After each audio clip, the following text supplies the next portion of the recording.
Hello everyone, welcome to our channel. ഇന്ന് എൻ്റെ കൂടെ ഉള്ളത് എൻ്റെ സുഹൃത്തും ബോധയിലെ ചീഫ് കൺസൾട്ടന്റ് സൈക്കോളജിസ്റ്റ് ആയിട്ടുള്ള സ്വാതി ചന്ദ്രനാണ്. നമ്മുടെ ചാനലിൽ നമ്മൾ നാർസിസ്റ്റിക് റിലേഷൻഷിപ്സിനെ കുറിച്ചും നാർസിസ്റ്റിക് പേഴ്സണാലിറ്റി ഡിസോർഡർ അതിൻ്റെ വിക്ടിംസ് അനുഭവിക്കുന്ന പ്രശ്നങ്ങളെ കുറിച്ചൊക്കെയാണല്ലോ സംസാരിക്കുന്നത്. അപ്പം ഞങ്ങൾ ഇന്നലെ സംസാരിക്കുകയായിരുന്നു എന്തുകൊണ്ടാണ് സ്ട്രോങ് ആൻഡ് ഇൻഡിപെൻഡൻ്റ് ആയിട്ടുള്ള സ്ത്രീകൾക്ക് പോലും നാർസിസ്റ്റിക് ആയിട്ടുള്ള വ്യക്തികളോട് അട്രാക്ഷൻ തോന്നുന്നത് എന്നുള്ളതിനെ കുറിച്ച്. അതും വളരെ പെട്ടെന്ന് തന്നെ അല്ലേ, അതായത് ഒരുപാട് മീറ്റിംഗ്സ് ഒന്നും വേണ്ട, വളരെ പെട്ടെന്ന് തന്നെ ഇവർ എന്തുകൊണ്ട് ഇത്തരത്തിലുള്ള ആൾക്കാരുമായിട്ട് അട്രാക്റ്റഡ് ആകുന്നു എന്നുള്ളതാണ്. അതായത് അതിനകത്ത് ഒരുപാട് ഫാക്ടേഴ്സ് ഇൻവോൾവ് ആണ്. ഒന്ന്, അട്രാക്ഷൻ എന്നുള്ളത് പ്യുവർലി ലോജിക്കൽ അല്ലല്ലോ, പ്യുവർലി ഇതല്ല, അത് എനിക്ക് തോന്നുന്നു ഒട്ടും ഒരു റാഷണൽ ചോയ്സ് അല്ല, ഇമോഷണലി ഉണ്ടാവുന്നതാണ്. അപ്പോൾ അതിൽ സെവറൽ ഫാക്ടേഴ്സ് കോൺട്രിബ്യൂട്ട് ചെയ്യുന്നുണ്ട്. അപ്പോൾ ഒന്ന്, നമ്മുടെ ബയോളജിക്കലി തന്നെ നാർസിസിസ്റ്റിക് ആയിട്ടുള്ള ആളുകളുടെ ഇന്ററാക്ഷൻ എന്നുള്ളത് ഞാൻ പറഞ്ഞ കെരിസ്മ, അവർ റേഡിയേറ്റ് ചെയ്യുന്ന പോസിറ്റിവിറ്റി, സെൽഫ് കോൺഫിഡൻസ്, ഇത്തരം കാര്യങ്ങൾ നമ്മുടെ ബ്രെയിനിൽ ഒരു ഡോപ്പമിൻ റിലീസ് ചെയ്യപ്പെടുന്നുണ്ടെന്ന് പറയുന്നത്. അപ്പോൾ ബയോളജിക്കലി നമുക്ക് അവരുടെ അടുത്ത് തന്നെ ഒരു അട്രാക്ഷൻ തോന്നാനുള്ള കമ്പോണന്റ് ഇവിടെ ഉണ്ട്. ബയോളജിക്കലി ഒരു അട്രാക്ഷൻ തോന്നും, ഒരു ഇമോഷണൽ സ്പാർക്ക് ക്രിയേറ്റ് ചെയ്യാൻ പറ്റും. അറ്റ് ദ സെയിം ടൈം നമ്മുടെ ലോജിക്കൽ ബ്രെയിനിന് അറിയാം ഇത് നമുക്ക് നല്ലതല്ല, കുറച്ച് പ്രശ്നങ്ങളുണ്ട് ഇയാൾക്ക് എന്നുള്ളത് അറിയാം. പക്ഷെ ആ ഇമോഷണൽ സ്പാർക്ക് നമുക്ക് ഫീൽ ചെയ്യുന്നതുകൊണ്ട് നമ്മളിത് അട്രാക്ഷൻ ആയിട്ട് ഇന്റർപ്രറ്റ് ചെയ്യുന്നതാണെന്ന് തോന്നുന്നു പലപ്പോഴും. മനസ്സിലായി. സ്വാതിക്ക് എന്താ തോന്നുന്നത് അതിനെപ്പറ്റി? അതായിരിക്കും അല്ലെങ്കിൽ മറ്റെന്തെങ്കിലും കാര്യങ്ങൾ നമ്മൾ കൗൺസിലിംഗ് ചെയ്യുമ്പോൾ? എനിക്ക് തോന്നുന്നത് ഇപ്പം ഈ സ്ത്രീകളായാലും പുരുഷന്മാരായാലും അവർക്ക് ആ ഒരു കാര്യം, അതായത് ഇവർ ആഗ്രഹിക്കുന്ന ക്വാളിറ്റീസ് ഉണ്ടല്ലോ, ഈ ആഗ്രഹിക്കുന്ന ക്വാളിറ്റീസ് ഇവരിൽ തന്നെ ഇവർക്ക് തന്നെ വേണം എന്നുള്ളതായിരിക്കും. അപ്പൊ അത് അവർക്ക് ചിലപ്പോൾ ഡെവലപ്പ് ചെയ്തെടുക്കുക എന്നുള്ളത് കുറച്ച് ബുദ്ധിമുട്ടായിരിക്കും. അപ്പൊ ഇവർ കരുതുന്നത്, എനിക്ക് തോന്നുന്നു ഇങ്ങനെ ഒരാൾ എന്റെ ലൈഫിലേക്ക് വന്നു കഴിഞ്ഞാൽ എന്റെ ഈ പറയുന്ന പ്രശ്നങ്ങളൊക്കെ അതോടുകൂടി സോൾവ് ആകും. അപ്പൊ എനിക്ക് തോന്നുന്നു ഒരു എക്സാമ്പിൾ പറയുകയാണെങ്കിൽ ഡിസിഷൻ മേക്കിംഗ്, സിമ്പിൾ ആയിട്ട് പറഞ്ഞ ഡിസിഷൻ മേക്കിംഗ് എന്ന് പറയുന്നതാണ് ഞാൻ ഡിസയർ ചെയ്യുന്ന ഒരു ക്വാളിറ്റി. പക്ഷെ എനിക്ക് ഡിസിഷൻസ് എടുക്കാൻ ഇച്ചിരി ബുദ്ധിമുട്ടുള്ള ഒരാളാണെങ്കിൽ, എന്റെ പാർട്ട്ണറിന് ഈ ക്വാളിറ്റി ഉള്ള ഒരാളാണെങ്കിൽ എനിക്ക് പറ്റി ഡിസിഷൻ എടുക്കാൻ കുറച്ച് ഈസി ആണല്ലോ, അയാൾ എടുത്തോളുമല്ലോ. അപ്പം നമ്മുടെ എന്തൊക്കെയോ കുറവുകൾ മറ്റൊരാൾ വെച്ച് നികത്തപ്പെടുന്നതായിട്ടാണോ എനിക്ക് ഡൗട്ട് ഉണ്ട്. എനിക്ക് മനസ്സിലായി, അതായത് അവർക്കൊരു കംപ്ലീറ്റ്നെസ് ഫീൽ ചെയ്യാനായിട്ട് നമ്മളുടെ ഒരു സെൽഫിന് ഇതെല്ലാം ഉണ്ടാവണം എന്ന് നമ്മൾ ആഗ്രഹിക്കുന്നു. അപ്പൊ ആക്ച്വലി അതൊരു സെൽഫ് വെർത്ത് ഇഷ്യൂ അല്ലേ? അതെ അതെ അതെ, നമ്മുടെ സെൽഫ് വെർത്ത് ഇഷ്യൂ ആണ്. അപ്പൊ എന്താ പറ്റാന്ന് വെച്ചാല്, നമ്മൾ ഇത്തരത്തിൽ നമുക്ക് എന്തൊക്കെ കുറവുകൾ ഉണ്ട് എന്ന് പറഞ്ഞാണല്ലോ ഈ റിലേഷൻഷിപ്പിലേക്ക് പോകുന്നത്. പ്രത്യേകിച്ച് നമ്മൾ ചെന്ന് റിലേഷൻഷിപ്പ് ആവുന്ന ഒരു നാർസിസ്റ്റുമായിട്ടാണ്. അപ്പൊ നമ്മുടെ കുറവുകൾ അവർ കൂടുതൽ നമ്മുടെ കുറവുകൾ തന്നെ പോയിന്റ് ഔട്ട് ചെയ്യുകയും നമുക്ക് ആ റിലേഷൻഷിപ്പിൽ സഫറിങ്സ് തന്നെ വീണ്ടും ഉണ്ടാവുകയും ചെയ്യുന്നതാണ് എനിക്ക് തോന്നുന്നത്. അപ്പൊ എനിക്ക് തോന്നുന്നത് നമ്മൾ ടെമ്പററിലി നമ്മൾ വെറുതെയാണെന്ന് ഫീൽ ചെയ്യാൻ എടുക്കുന്ന ഒരു കോപ്പിംഗ് മെക്കാനിസം ആയിരിക്കാം. പക്ഷെ അൾട്ടിമേറ്റ്ലി സംഭവിക്കുന്നതെന്ന് പറഞ്ഞാൽ നമ്മൾ ആ ഒരു ടോക്സിക് റിലേഷൻഷിപ്പിൽ ചെന്ന് പെടുന്നതുകൊണ്ട് തന്നെ നമ്മുടെ സെൽഫ് എസ്റ്റീം വീണ്ടും ഡാമേജ്ഡ് ആയിക്കൊണ്ടിരിക്കും. കാര്യമാണെന്ന് വെച്ചാൽ വീണ്ടും നമുക്ക് തോന്നും, ഇപ്പൊ ഈ അഡിക്ഷൻ പോലെ തന്നെയാണ്. പെട്ടെന്ന് ഒരു ആൽക്കഹോളിനോട് നമുക്ക് ഈ അഡിക്ഷൻ തോന്നില്ലേ, അതായത് ആൽക്കഹോൾ കഴിച്ചു കഴിഞ്ഞാൽ പ്രശ്നം തീരും എന്നാണല്ലോ ഒരു വിചാരിക്കുന്നത്. പക്ഷെ ആക്ച്വലി പിന്നെ ആൽക്കഹോൾ ഞാൻ കഴിക്കുന്നുണ്ടല്ലോ എന്നുള്ളൊരു സാധനം കൂടി വീണ്ടും വരും. എനിക്ക് ഇല്ലാത്തൊരു സാധനം എന്റെ ഒരു പ്രശ്നം പരിഹരിക്കുന്നതിന് പകരം ആ പ്രശ്നത്തിന് ഞാൻ കവറപ്പ് ചെയ്യാനാണല്ലോ നോക്കുന്നത്. അതായത് ആ കവറപ്പ് ചെയ്യാൻ നോക്കുമ്പോഴത്തേക്ക് ഒരിക്കലും ഇല്ലാതാവുന്നില്ലല്ലോ, ആ സാധനം അവിടെ തന്നെ ഇല്ല. നമുക്ക് നമ്മുടെ സെൽഫ് എസ്റ്റീം കുറഞ്ഞിരിക്കുന്ന കാര്യങ്ങൾ അവിടെ തന്നെ നിൽക്കുമല്ലേ. പ്രത്യേകിച്ച് നാർസിസ്റ്റിക് പാർട്ട്ണർ ആകുമ്പോൾ എനിക്കൊന്ന് വീണ്ടും അയാളത് കൂട്ടുകയും ചെയ്യും. ശരിയാണ്. പിന്നെ അതുകൂടാണ്ട് ഇപ്പൊ സ്വാതി പറഞ്ഞപ്പോഴാണ് ഞാനത് ഓർക്കുന്നത്, ഇപ്പൊ ആൽക്കഹോൾ കൺസംഷനിൽ നമുക്കറിയാലോ ആൽക്കഹോൾ ഇസ് ഹാംഫുൾ, നമുക്കത് ദോഷമാണ്, നമുക്ക് വേണ്ടാത്തതാണെന്ന് അറിയാം. പക്ഷെ അവരുടെ ഇമോഷണൽ ഫാക്ടർ, അതിനോടുള്ള അഡിക്ഷൻ കൊണ്ടാണ് അവരത് ചെയ്യുന്നത്. നമ്മൾ ഈ ട്രോമ ബോണ്ടിങ് എന്ന് പറയുന്ന ഒരു അഡിക്ഷൻ തന്നെയാണ്.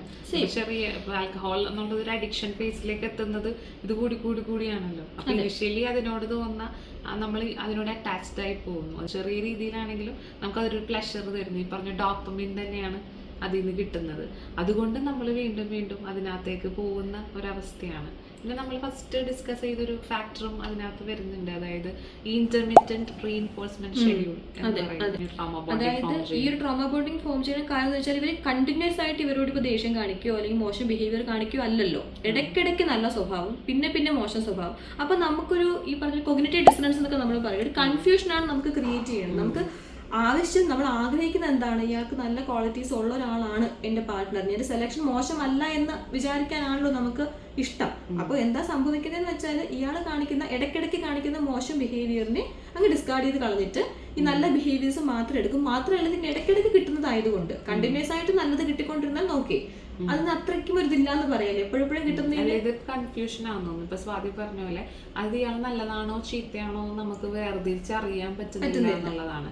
ചിലപ്പോൾ ഇയാൾ നല്ലത് കാണിക്കും, ചിലത് മോശം കാണിക്കും. പക്ഷെ ഇപ്പൊ നേരത്തെ സ്വാതി പറഞ്ഞ കൺസിസ്റ്റന്റ് ആയിട്ട് ഇയാൾ കുറെ നാള് മോശമായിട്ട് തന്നെ പെരുമാറിക്കൊണ്ടിരിക്കുന്ന ഒരാളാണെങ്കിൽ നമുക്ക് മോശമാണ് എന്ന് മനസ്സിലാവും. പക്ഷെ ഇടയ്ക്ക് ഇവര് വന്ന് സ്നേഹത്തോടെ പെരുമാറുന്നു. അതുപോലെ ഇനിഷ്യൽ സ്റ്റേജിൽ ഇവര് കൊടുത്ത സ്നേഹം അതൊക്കെ വരുമ്പോഴേക്കും ഇയാൾ ശരിയാവുമായിരിക്കും. ആ പഴയ ഇയാളെ എനിക്ക് കിട്ടുമായിരിക്കും, തിരിച്ച് കിട്ടുമായിരിക്കും, ഫിക്സ് ചെയ്യാൻ പറ്റുമായിരിക്കും എന്നൊക്കെയുള്ളൊരു തോന്നലാണെന്ന് തോന്നുന്നു. അത് തന്നെയാണ് ഇവരോട് അഡിക്റ്റഡ് ആക്കുന്ന വേറൊരു കാര്യം. ഇവര് നമ്മൾ എക്സ്പെക്ട് ചെയ്യുന്ന കുറേ ക്വാളിറ്റീസ് ഉണ്ടെന്ന് പറഞ്ഞല്ലോ, കുറേ ക്വാളിറ്റീസ് ഉണ്ട്, ചില കാര്യങ്ങളില്ല. ഈ ചില കാര്യങ്ങൾ മാറുമായിരിക്കും. അത് മാറിക്കഴിഞ്ഞാൽ, അത് ഡിലീറ്റ് ചെയ്ത് കഴിഞ്ഞ് കഴിഞ്ഞാൽ ഇയാൾ പിന്നെ അടിപൊളിയാണ്. അപ്പൊ അത് മാറ്റാനായിട്ട് ട്രൈ ചെയ്യാം, ഞാൻ ശ്രമിക്കാം. പിന്നെ ഒരു കൾച്ചറൽ കണ്ടീഷനിങ്ങിൽ നിന്ന് അങ്ങനെയാണല്ലോ സ്ത്രീകൾ വിചാരിക്കുന്നത്, നമ്മുടെ സീരിയലിലൊക്കെ അങ്ങനെയാണല്ലോ കാണിക്കുന്നത്. ഇഷ്ടമില്ലാത്ത രണ്ടുപേര് ചെല്ലുന്നു, പിന്നെ ചെന്ന് മാറ്റി അയാളെ നല്ലതാക്കുന്നു, പിന്നെ സ്നേഹിപ്പിക്കുന്നു. അതെ, അത് സ്വാതി കൂടുതലും കപ്പിൾ സെഷൻസ് ആണല്ലോ. അങ്ങനെ എക്സ്പീരിയൻസ് ഉണ്ടോ സെഷൻസിൽ?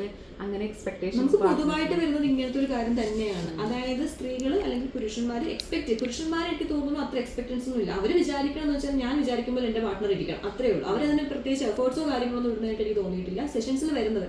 എല്ലാവരും അല്ല, പക്ഷെ ഇവിടുത്തെ കേസ് സ്ത്രീകൾ വിചാരിക്കുന്നത് ഈ നെഗറ്റീവ് ക്വാളിറ്റീസ് ഇദ്ദേഹത്തിനെ നമുക്ക് പറഞ്ഞു മാറ്റാൻ കഴിഞ്ഞാൽ എനിക്ക് ഇദ്ദേഹമായിട്ട് നന്നായിട്ട് ജീവിച്ചു പോകാൻ പറ്റും. പക്ഷെ അപ്പൊ എനിക്ക് തോന്നുന്നത്, ഞാൻ എന്റെ ക്ലയൻസിനോട് പറയുന്നത്, എന്ത് ചേഞ്ചും വേണമെങ്കിൽ ഇപ്പൊ ഞങ്ങൾ തെറാപ്പിസ്റ്റുകൾ വിചാരിച്ചാൽ ചേഞ്ച് ഉണ്ടാവില്ല, ഈ വ്യക്തിയെ കൂടെ വിചാരിക്കണം എനിക്ക് ഈ ചേഞ്ച് വേണമെന്ന്. പക്ഷെ ഈ നാർസിസ്റ്റിക് ആയിട്ടുള്ള ആളുകൾക്ക് അവരുടെ നെഗറ്റീവ് ക്വാളിറ്റീസ് അല്ല, അത് അവരുടെ ക്യാരക്ടറാണ്. അവർ വിചാരിക്കുന്നത് ഇതാണ് ഞാൻ, ഇതെനിക്ക് മാറ്റേണ്ട ആവശ്യമില്ല. അവർക്ക് അതുകൊണ്ടൊരു ബുദ്ധിമുട്ടും ഇല്ല.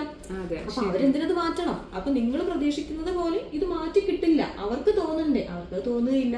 അപ്പൊ ആ ഒരു നേരത്തെ പറഞ്ഞ പോലെ ആ ഒരു വ്യത്യാസമാണ് നമ്മൾ പൊതുവെ കാണുന്നതും ഇങ്ങനെ ഒരു കാര്യമാണ്. സ്ത്രീകൾ എക്സ്പെക്ട് ചെയ്യുന്ന ഇതാണ്, അതായത് ഈ ഒരു പാക്കേജിൽ ഈ കുറച്ച് കാര്യങ്ങൾ വേണ്ട, പക്ഷെ ഇതാണ് നിങ്ങൾ പ്രണയിക്കുന്ന അല്ലെങ്കിൽ സ്നേഹിക്കുന്ന ഒരു വ്യക്തി എന്നുള്ളതാണ് നിങ്ങൾ മനസ്സിലാക്കേണ്ടത്. ഇയാൾക്ക് മാറ്റം വേണമെന്ന് അയാൾക്ക് ആഗ്രഹമില്ല. ശരിയാണ്. അപ്പൊ അത് മനസ്സിലായി. അതുകൂടാണ്ട് ഇതിൽ വേറെ എന്തെങ്കിലും പാസ്റ്റ് ട്രോമ അതിനകത്തേക്ക് കോൺട്രിബ്യൂട്ട് ചെയ്യുന്നുണ്ടാവോ? നമ്മൾ പറഞ്ഞവർ എക്സ്പെക്ട് ചെയ്യുന്ന കാര്യം അല്ലാണ്ട് അവരുടെ ചൈൽഡ്ഹുഡിലെ ഫാക്ടേഴ്സോ അവരുടെ പാസ്റ്റ് ട്രോമയോ അങ്ങനെ എന്തെങ്കിലും കാര്യം കൊണ്ടായിരിക്കും ഇവർ ഈ ടോക്സിക് ആയിട്ടുള്ള ആളുകൾ കാണുമ്പോൾ അട്രാക്റ്റഡ് ആവുന്നത്? എനിക്ക് തോന്നുന്നത് പാസ്റ്റ് ട്രോമ അഫക്റ്റ് ചെയ്യും എന്നുള്ളത് തന്നെയാണ്. നമുക്ക് സൈക്കോളജിസ്റ്റുകൾ പറയുമ്പോഴത്തേക്കാണെങ്കിൽ റെപ്പിറ്റേഷൻ കമ്പൾഷൻ എന്ന് പറയും. അതായത് മുൻപ് ഇവർക്കുണ്ടായ റിലേഷൻഷിപ്പിൽ ഇവർക്ക് എന്തെങ്കിലും തരത്തിലുള്ള ട്രോമ വന്നിട്ടുണ്ടെങ്കിൽ, അതായത് ഇതേ പാറ്റേൺ ഉള്ള ഒരു വ്യക്തി ആയിരിക്കുമല്ലോ ഇവർ മുൻപ് റിലേഷൻഷിപ്പിലായിരിക്കുന്നത്, ആ വ്യക്തിയിൽ നിന്ന് ഇവർക്ക് എന്തെങ്കിലും തരത്തിലുള്ള വൂൺസ് ഉണ്ടായിട്ടുണ്ടെങ്കിൽ അവിടെ അവർക്കത് ഫിക്സ് ചെയ്യാൻ പറ്റിയിട്ടില്ല. അപ്പം ഈ റിലേഷൻഷിപ്പിലെങ്കിലും എനിക്കിത് ഫിക്സ് ചെയ്യണം, എനിക്ക് ഈ ഒരു പ്രശ്നങ്ങൾ ഈ റിലേഷൻഷിപ്പിലെങ്കിലും പരിഹരിക്കപ്പെടണം എന്നൊരു ആഗ്രഹം ഇവർക്കുണ്ടാകും. അതുപോലെ തന്നെ പാസ്റ്റ് ട്രോമയെ പറ്റി പറയുകയാണെങ്കിൽ വളർന്നു വന്ന സാഹചര്യം, ചൈൽഡ്ഹുഡ്, അപ്പൊ അവര് കാണുന്ന ലവ് എന്ന് പറയുന്നത് പാരന്റ്സുമായിട്ടുള്ള ലവോ അല്ലെങ്കിൽ അവരുടെ സിബ്ലിങ്സ് ആയിട്ടുള്ള ലവോ, ഇവർ കാണുന്ന ലവ് എനിക്ക് പ്രശ്നം പിടിച്ചൊരു ലവ് ആണെങ്കിൽ അവർക്ക് എന്താണ് ശരിക്കുള്ള ഒരു ഹെൽത്തി റിലേഷൻഷിപ്പ് എന്ന് മനസ്സിലാക്കാൻ ചിലപ്പോൾ പറ്റിയിട്ടുണ്ടാവില്ല. അപ്പൊ ഇവർ കരുതുന്നത് ഇതും ഹെൽത്തി റിലേഷൻഷിപ്പ് ആണ്, അവരുടെ ഹെൽത്തി റിലേഷൻഷിപ്പ് അങ്ങനെ ആയിരിക്കും. കുറച്ച് പ്രശ്നമുള്ള, അല്ലെങ്കിൽ എല്ലാ മനുഷ്യർക്കും ഇവര് പൊതുവെ സെഷൻസിലൊക്കെ പറയുന്ന ഒരു പാറ്റേൺ അല്ലെങ്കിൽ ഒരു ക്വസ്റ്റ്യൻ ആണ്, എല്ലാ മനുഷ്യർക്കും പ്രശ്നങ്ങളില്ലേ?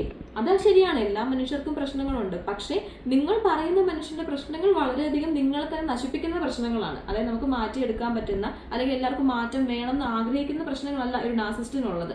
നിങ്ങളെ തന്നെ നശിപ്പിച്ചേക്കാവുന്ന പ്രശ്നങ്ങളാണ് ഇദ്ദേഹത്തിനുള്ളത്. നിങ്ങളുടെ സെൽഫ് എസ്റ്റീമിനെ തന്നെ നശിപ്പിച്ചേക്കാവുന്ന അല്ലെങ്കിൽ ലൈഫിൽ തന്നെ നശിപ്പിച്ചേക്കാവുന്ന പ്രശ്നങ്ങളാണ്. അവിടെയാണ് പ്രശ്നം വരുന്നത്, പ്രധാനമായിട്ടുള്ള പ്രശ്നങ്ങൾ വരുന്നത്. അപ്പൊ കാവേരി ഞാൻ കാര്യം ചോദിക്കട്ടെ, ഈ പാസ്റ്റ് ട്രോമയെ പറ്റി പറയുമ്പോഴത്തേക്ക് ഈ പറഞ്ഞ ചൈൽഡ്ഹുഡും അല്ലെങ്കിൽ അവരുടെ റിലേഷൻഷിപ്പും അല്ലാതെ മറ്റെന്തെങ്കിലും പ്രശ്നങ്ങൾ ഇതിന് അഫക്റ്റഡ് ആയിട്ട് തോന്നിയിട്ടുണ്ടോ? എനിക്ക് നമ്മളിപ്പോൾ പറഞ്ഞ ഈ ഒരു ട്രോമ ബോണ്ടിങ്ങിൽ വരുന്ന ഡോപ്പമിൻ റഷ് അല്ലാണ്ട് എനിക്ക് മനസ്സിലായിട്ടുള്ള നമ്മുടെ ഒരു സെൽഫ് വർത്ത് ഇഷ്യൂ കൂടി അതിനകത്ത് കോൺട്രിബ്യൂട്ട് ചെയ്യാന്നുള്ളതാണ്. ഇപ്പൊ പലരും സെഷൻസിൽ തന്നെ പലരും റിപ്പോർട്ട് ചെയ്യാറുള്ളതാണ്. അതായത് ഇയാൾ എന്നെ ചൂസ് ചെയ്തല്ലോ, ഇത്രയും ക്വാളിറ്റീസ് ഉള്ള ഒരാൾ എന്നെ ചൂസ് ചെയ്തു എന്നുള്ളതുകൊണ്ട് ഞാൻ വെറുതെയാണെന്നുള്ള ഫീലിംഗ് ആണ് അവർക്ക് അപ്പൊ അതിൽ നിന്ന് കിട്ടുന്നത്. അപ്പൊ എന്റെ വെറുത്ത് ഇൻക്രീസ് ചെയ്യുന്നു എന്നുള്ളതാണ്. അല്ല, അതൊരു വെർത്ത്ലെസ്നെസ് തന്നെയാണ്, അതൊരു സെൽഫ് വെർത്ത് ഇഷ്യൂ ആണ്. അവർക്ക് നോർമലി അവർ വെർത്തിയല്ല എന്നുള്ള തോന്നലാണ് ഉണ്ടാവുന്നത്. ഇവര് വരുമ്പോഴേക്കും ഇവരുടെ ആ ഒരു സെൽഫ് വെർത്തിന് ഒരു ബൂസ്റ്റ് കിട്ടുന്നു താൽക്കാലികമായിട്ട്. പക്ഷെ അൾട്ടിമേറ്റ്ലി അത് പ്രോബ്ലമാറ്റിക് ആവും. പിന്നീട് ആ റിലേഷൻഷിപ്പിലേക്ക് വന്നു കഴിയുമ്പോൾ അവരുടെ അബ്യൂസ് കാരണം നമ്മുടെ സെൽഫ് വെർത്ത് ഡാമേജ് ചെയ്യപ്പെടുക. രണ്ട് പ്രശ്നങ്ങളുണ്ട്. അതായത് ഈ വ്യക്തിക്കും തോന്നുന്നത് എനിക്ക് അത്ര സെൽഫ് വെർത്ത് ഇല്ല എന്നാണ്, മറ്റേയാൾക്കും തോന്നുന്നത് ഇവരത്ര പോരാന്നാണ്. അപ്പോഴത്തേക്ക് അവർ എന്തെങ്കിലും തരത്തിലുള്ള ഒരു ക്രിറ്റിസിസമോ അല്ലെങ്കിൽ മോശമായിട്ടുള്ള ബിഹേവിയേഴ്സോ സ്റ്റാർട്ട് ചെയ്യുമ്പോഴത്തേന് ഇവരുടെ അക്സെപ്റ്റ് ചെയ്യാൻ റെഡിയാവും. ശരിയാണല്ലോ, ഇയാളുടെ അത്ര വെർത്ത് എനിക്ക് ഇല്ലല്ലോ എന്നുള്ള സാധനം കൂടെ ഇവർ അഫക്ട് ചെയ്യുമെന്ന് എനിക്ക് തോന്നുന്നു.